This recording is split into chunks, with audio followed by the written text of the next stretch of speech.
Hi, it's your regular angry video gamer here. Uh, I just wanted to talk to you about some stuff. I have actually been a long time TF2 player, and I've never made any videos about it because I'm actually really intimidated by the TF2 community. I think they're very toxic. When I go into game, people are mean to me constantly. It's a very toxic environment. I love the game. I'm not nearly as good as a lot of people. I have 1,500 hours in the game, and I really enjoy the game because I think it's very well balanced. And anytime I play a new hero shooter like Marvel Rivals or Overwatch, I instantly go through a TF2 phase because I just love this game so much. Um, and I'm about to talk about something that's probably going to get me some hate from the TF2 community. So I really want you guys to please just realize that it's all just a game at the end of the day, and these are all just video game opinions, okay? And it doesn't matter if I say that a weapon that you hate is actually not bad or is actually not toxic, because it's just a video game opinion at the end of the day. It's not the end of the world, okay? I'm not a bad person for disagreeing about a weapon in a video game, and I see a lot of people bullying each other for using weapons that are in the game, like, you shouldn't use the flong, and you shouldn't use this and that. And I'm about to talk about one of those weapons today, and I want to clear up some misconceptions about this weapon, okay? Now, I don't actually know how to show my hours. I have 1,500 hours. 100 of it is in Pyro, and like 90 of it is in Soldier. I have it pretty spread out between all of these classes, okay?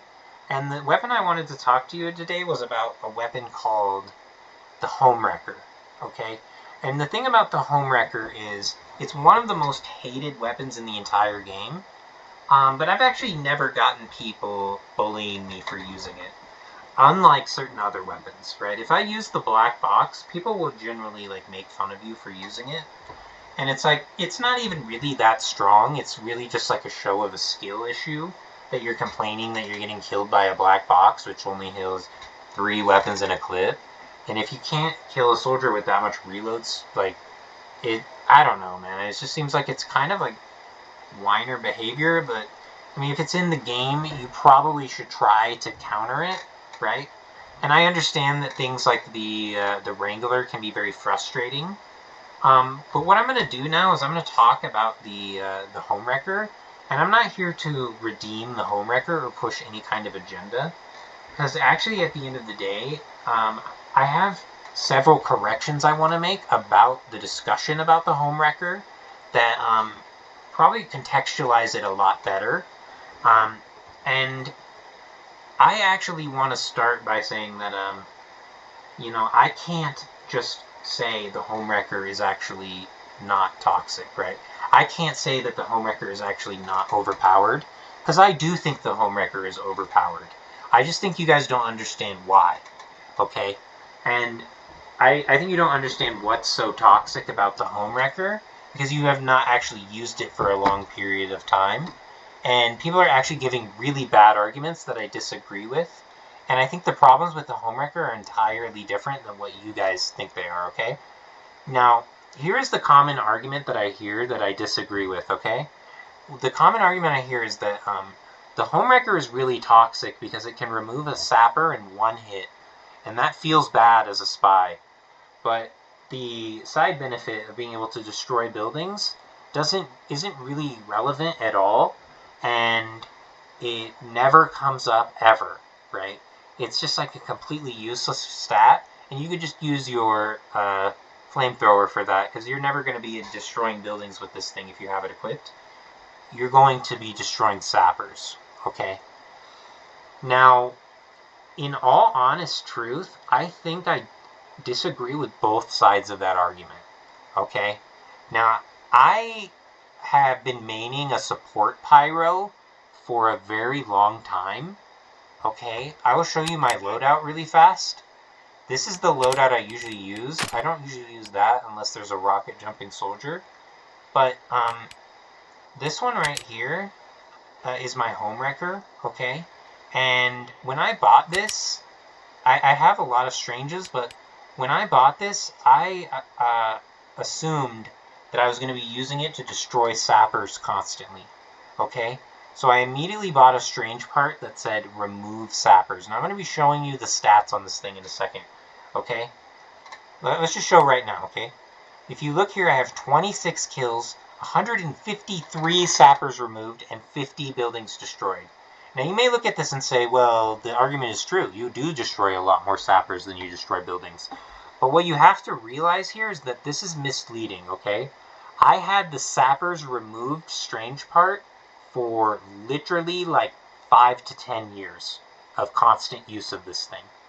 Okay, I was farming that strange part on purpose for a very, very long time. Okay? This is as much as I could manage to remove. Now, the buildings destroyed, right? Buildings destroyed.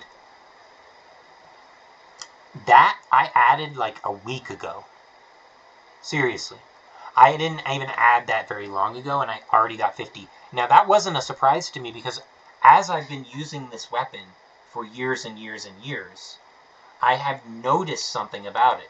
Is that I never intended to be using it to destroy buildings, but I ended up destroying a lot of buildings with this thing.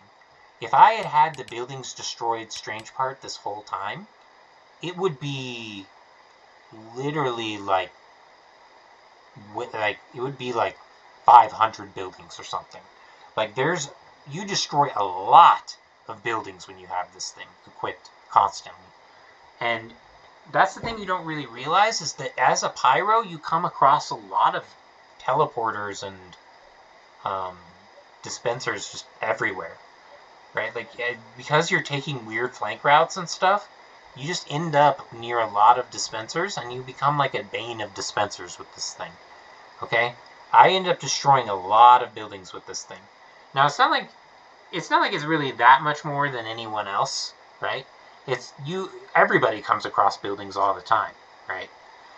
But the deal is that the real truth of the matter is that when you're using the Homewrecker, it's actually pretty rare that you're able to destroy a sapper with it.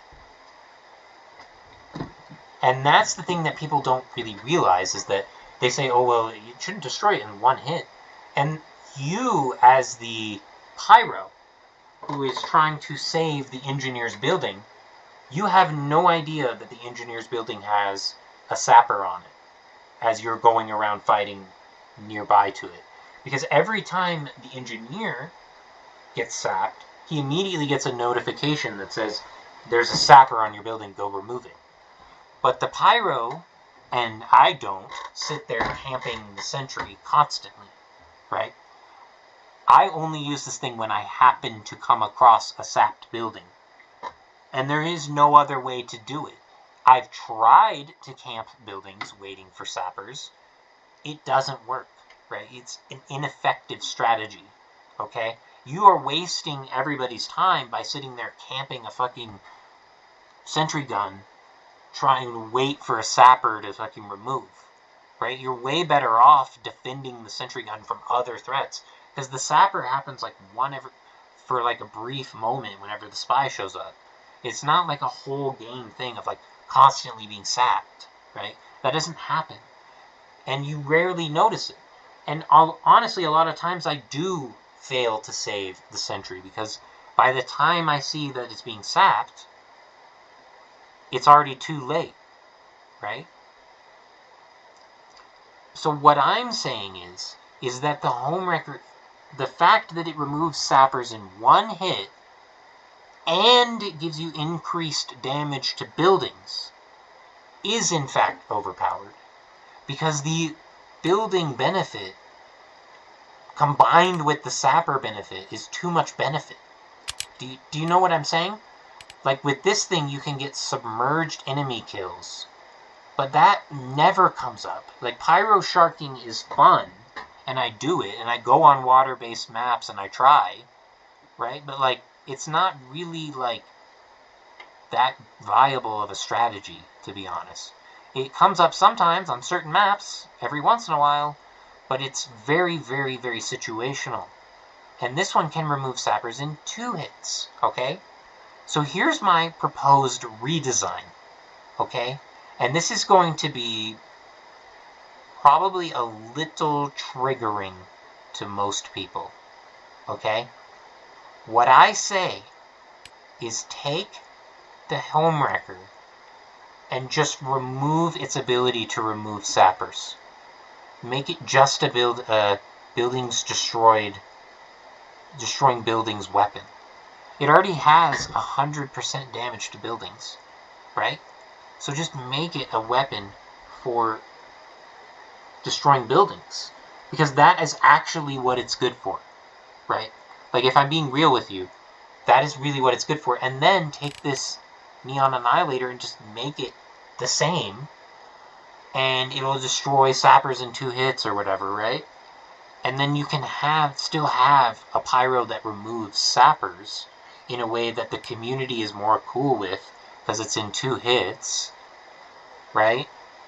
And then this can still be useful, because people think it's not going to be useful, but it is, man. Like, it actually is. Like, I've literally destroyed so many buildings with this thing.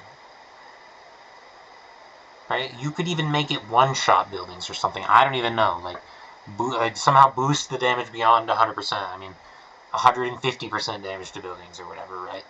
Like, I don't know. But, I mean, for real, I think you guys are just a little too harsh on different weapons in this game. And people's loadouts. I mean, it's just pubs, right? Like, we're all just goofing around in, like, an old game. Let people use the gas passer and, like, other overpowered weapons and other noob weapons and noob loadouts, right? Like, just fucking relax, bro. It's just a game. Why do you care what other people do, right? I don't know. To be real, though, I mean, I understand the frustration of getting your sapper removed. I do. I truly do. I truly do. And my view as a pyro main is actually that I greatly respect the spy. Okay? It's not that I'm like, I hate spies. It's not that I want to counter spies. I'm mad. I'm salty at spies. No. Do you know how I feel about spies? Let's go on another tangent here, okay? I want to tell you how I really, truly feel about spies, okay? Spies are not as underpowered as you guys think they are. I truly believe that, okay? People who play spy like spy because they like the psychological, situational mind game that the spy creates, okay? But the reason I enjoy playing a loadout that directly interacts with the spy is because I enjoy the spy interaction with the pyro, right?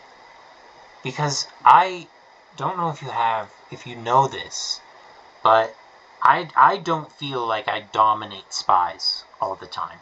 Right? I don't feel like a spy just can't play when I'm playing. I've often found that there are plenty of spies that are good enough to kill me, plenty of spies that are good enough to trick me, plenty of spies that are good enough to hide from me and wait for me to leave. I'm just like a patrolling guard, right? You can kill me. You can actually kill me. Like, you can kill me. I don't know if you know that, but just because I have a flamethrower doesn't mean that I'm immune to being backstabbed. Okay? And I'm not running around, like, idiotically spraying flames all over the map. I'm just gonna spy check people that I see. Right? I'm not that paranoid of a pyro. Okay? Just because I have the tools to kill you if you're found, you know, your job is not to be found, and if you succeed at that, I won't be able to counter you. Okay? If you just sit there with the cloak and dagger and wait for me to walk away from the sentry gun, then kill me, then disguise again, and then kill the fucking engineer, you can do it, man. Like, yeah, I'm gonna be guarding the backlines. True. But you're also choosing to come to the backlines. Right? You're not choosing to attack people who are attacking your backlines, which you can do as a spy, and I've seen done. Okay? It's just, I believe that there are so many good spies that I've beaten, that have beaten me, sorry, who have dominated me. I've been dominated by spies with this loadout. You know what I mean? And maybe that's just a sign that I'm really bad, and I am pretty bad. Okay? I am pretty bad at the game. I have pretty bad aim. I freak out. I panic. I make dumb decisions. And it's funny, right? This game, when you die, it's funny, right? It's not angering. It's not salty. People get mad at you, but I don't get mad at myself. I don't get mad at other people for dying, because it's just a funny game, right? It's funny to die. It's funny to kill. Everything is funny. Like, you're killing a guy in a baklava with a flamethrower. It's funny, man. So just don't take this game so serious, right? If somebody wants to use a noob loadout, let them do it, bro. If somebody wants to use the scorch shot, like, I never use the fucking scorch shot. I've gotten 23 kills with my scorch shot, man. I don't even care for the scorch shot, to be real with you. You know, I like the shotguns. But if somebody wants to use the scorch shot, you know, so be it, right? Everybody's complaining about sniper, and then we also have to complain about the scorch shot. Well, I have news for you. The scorch shot counters the sniper a little bit, right? So maybe just relax for a minute, right? Maybe just let people play. Let people use terrible loadouts. Let people use overpowered loadouts. Let people dominate the lobby. Let people fucking get dominated by everybody in the lobby. Really, just relax, right? Just enjoy the game. Okay, thanks guys. Bye.